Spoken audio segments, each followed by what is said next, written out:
అన్నమయ్య జిల్లా రాజంపేట మండలం ఆకేపాటి ఎస్టేట్లో వైసీపీ నాయకులు మీడియా సమావేశం నిర్వహించారు. ఈ సందర్భంగా రాష్ట్ర హౌసింగ్ కార్పొరేషన్ డైరెక్టర్ ఎరగంరెడ్డి సుబ్బారెడ్డి మాట్లాడుతూ ఒంటిమిట్ట మండలంలో నిజమైన వైసీపీ కార్యకర్తలు కానీ నాయకులు కానీ పార్టీని వీడలేదు. ఎవరైతే 2019లో వైఎస్ఆర్ కాంగ్రెస్ పార్టీ అధికారంలోకి వచ్చాక టీడీపీ నుంచి వైసీపీలోకి వచ్చారో వారే తిరిగి వారి పార్టీకి వెళ్ళడం జరిగిందని వెల్లడించారు.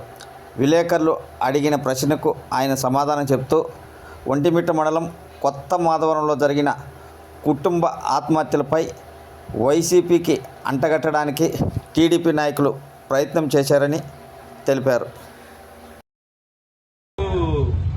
చంద్రబాబు నాయుడు గారు కానీ నారా లోకేష్ కానీ 10 రోజుల కిందట ఒంటిమిట్ట మండలంలో చేనేత కుటుంబం ఆత్మహత్య అని ఆ ఫోటోలకు దండలేసి ఆ కుటుంబానికి న్యాయం చేయాలని మాట్లాడిన నాయకులంతా ఒక వ్యక్తిని వైఎస్ఆర్ కాంగ్రెస్ పార్టీలో ఉన్నాడని దృష్టిలో పెట్టుకుని మీరు మీ ప్రభుత్వంలో 2015-17 మీ ప్రభుత్వంలో చేసిన తప్పును ఆ వ్యక్తి మీ ప్రభుత్వంలో ఉన్న వ్యక్తే ఇప్పుడు చేసిన తప్పును ఆయన వైఎస్ఆర్ కాంగ్రెస్ పార్టీలో ఉన్నాడని మీరు చాలా చాలా చాలా చాలా రకాలుగా వైఎస్ఆర్ కాంగ్రెస్ పార్టీ పైన దుష్ప్రచారం చేసిన మీరు నిన్నటి దినం నారా లోకేష్ గారు అదే వ్యక్తిని కండువా కప్పి మీరు పార్టీలోకి ఆహ్వానించారే, ఇది మీకు ఏ విధమైన న్యాయం ఆ కుటుంబానికి, చేనేత కుటుంబానికి మీరు చేసినట్టు ఒకసారి మీ విజ్ఞతకే వదిలేస్తున్నాం.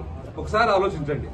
ఎవరైతే మీరు ఒక వ్యక్తిని పేర్లో మీ ఈనాడు పేపర్లో, మీ జ్యోతి పేపర్లో పేరు రాశారే, ఈ వ్యక్తి వలన పలానా కుటుంబం ఆత్మహత్య చేసుకున్నదని, అదే వ్యక్తిని నిన్న మీరు నారా లోకేష్ సమక్షంలో పార్టీలో చేర్పించుకోవడం, అది మీరు చేనేత కుటుంబానికి మేలు చేసినట్ట?